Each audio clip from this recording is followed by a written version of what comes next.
Good afternoon. My name is Chief Borgen Johnson, and I serve as the Fire and Emergency Service Administrator for the Washington Fire Department.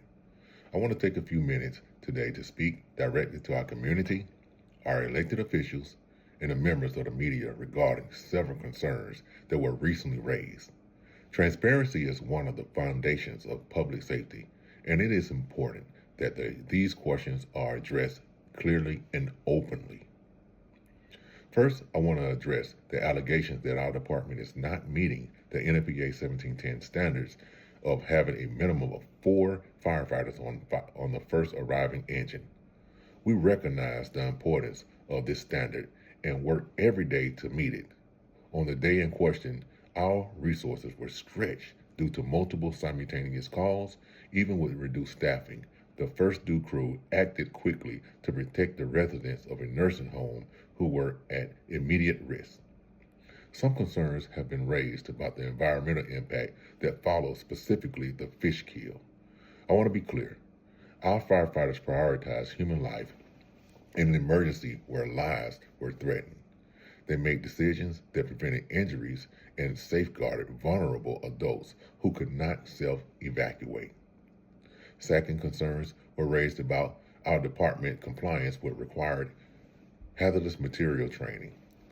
HAZWOPER is a federally mandated program, and we take those requirements seriously.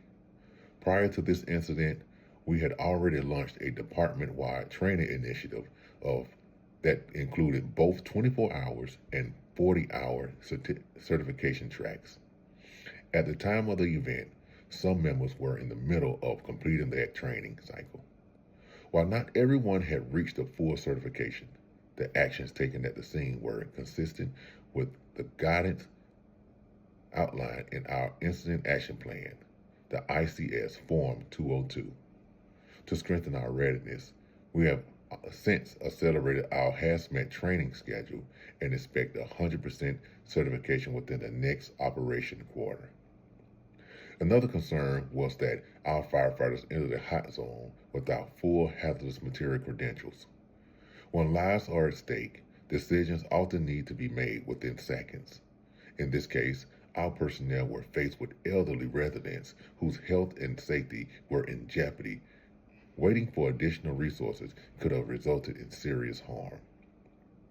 After the incident, we reviewed operational procedures and implemented additional safeguards, including enhanced monitoring equipment and increased supervisor oversight, to ensure our responders remain safe while continuing to protect the public.